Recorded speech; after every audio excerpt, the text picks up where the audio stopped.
আসসালামু আলাইকুম। আমার প্রিয় মুসলমান ভাই ও বোনদের উদ্দেশ্যে আমি আজকে একটা অত্যন্ত প্রয়োজনীয় ভিডিও আপলোড করেছি। আমি জানি ভিডিওটা প্রথম দিকে দেখলে তেমন কিছু বোঝা যাবে না, তবে ভিডিওটা যদি সম্পূর্ণ দেখেন, কোনো স্কিপ না করে সম্পূর্ণ, বা ভিডিওটার ফাঁকে ফাঁকে যা কথোপকথন হচ্ছে সবগুলো খেয়াল করেন, তাহলে আপনারা অবশ্যই বুঝতে পারবেন। কিন্তু আমি আবারও বলে দিচ্ছি, আপনারা যদি স্কিপ করেন তাহলে আপনারা কিছুই বুঝতে পারবেন না। ভিডিওটাতে অনেক প্রয়োজনীয় কথা বলা হয়েছে, এবং কি যা দেখাচ্ছি আমার জীবনে ঘটে যাওয়া কিছু বাস্তব থেকে আপনাদের সাথে শেয়ার করতেছি।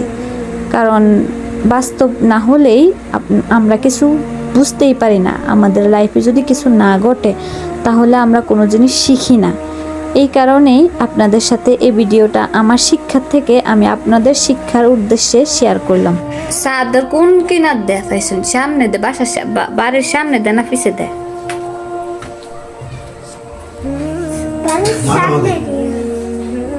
ওই যে ট্যাঙ্কির ইয়া জামরুল গাছ রে না না ইন্দা এই গাছটা এর বাড়ি। হ্যাঁ, এই মুহূর্তে টাইম পাসে।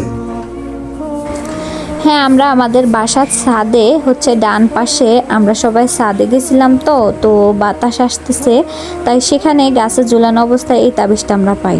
তো আমি আপনাদের সাথে শেয়ার করতেছি বা দেখানোর চেষ্টা করতেছি যে এই তাবিজটা খুলতে কত কষ্ট হচ্ছে। দেখেন এই তাবিজের ভিতরে আসলে কি আছে সেটাই আমরা বোঝার চেষ্টা করতেছি, আর আপনাদেরকেও দেখানোর চেষ্টা করতেছি। তো অবশ্যই মনোযোগ সহকারে দেখবেন তাবিজটা আসলে কি ইসলামিক কোরআনের দ্বারা তৈরি, নাকি সেরক মানে কুকুর যেটা বলে ওইটা দিয়ে তৈরি, দেখবো আমরা, সাথেই থাকুন। এটা এমন কেউ করছে যে বাসার ভিতরে ঢুকানো সম্ভব হইতেছে না, ছাদও নিয়ে থয়েছে, ঘরের ভিতরে থোয়া সম্ভব হইতেছে না। না, আসলে আমি আমার শ্বশুর সাথে এই বিষয়ে কথা বলতেছি যে তাবিজটা যে রাখছে সে অবশ্যই বাসার ভিতরে রাখতে না পারায় সে গাছে ছাদে রাখছে। তো আমার শ্বশুর অনেক চেষ্টা করতেছে। এখানে আমি তো আপনাদের সাথে কেটে কুটে মানে ভিডিওটা বানাইছি। আমার শ্বশুর প্রায় 1 ঘন্টার উপরে লাগছে এই তাবিজটা খুলতে, অনেক পরিশ্রম করছে এই তাবিজটা করতে। তা আমার অনুরোধে যে আমি আপনাদের জন্য ভিডিও করব বা শেয়ার করব, উনি এই কষ্টটা করতেছে, দেখি যাচাই করে বিষয়টা আসলে কি। আসলে আমি আমার শ্বশুরকে বলছি যে আমার বাচ্চার জন্য ওই যে মসজিদের হুজুর থেকে মানে শরীর বন্ধ থাকার জন্য যে তাবিজগুলা ওইগুলা আনতে, তো ওইগুলার সাথে এই তাবিজটা আমি মিলিয়ে দেখবো। তুই দেখ কেন করুন, ভিডিও করতেছি না, এটা লেগে তফাৎ বুঝবার লেগে, মানুষ বুঝুক তফাৎ জালার কালাম আর ফেসবুকও না তো, আমার তো কেউ চিনে না ফেসবুকও নাই, আমি ইউটিউবে চাকতাছি, আমি ফেসবুক করি না। ঠিক না, মানুষ বুঝুক যে আল্লাহর কালাম আর এই যে কুফুরি চিনার পার্থক্য অনেকেই তো চিনে না।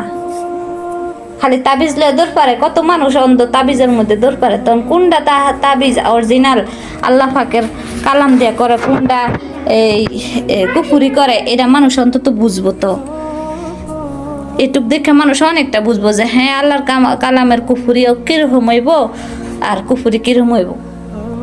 উপরেরটা হয়েছে তাবিজ সূরা লেখা দিছে, বুঝাই যায়। আর নিচেরটা হয়েছে দেখুন কুফুরি, 3টা নাম মনে হয় না, 3টা কি লেখা দিছে, 3জনের 3টা নাম লেখা, এটা লেখা দিছে যাতে। তাহলে এবার এটা হচ্ছে কুফুরি, আর ওইটা হচ্ছে উপরেরটা হচ্ছে আল্লাহর কোরআন, আর নিচেরটা হচ্ছে কুফুরি, এটা বুঝাই যায়।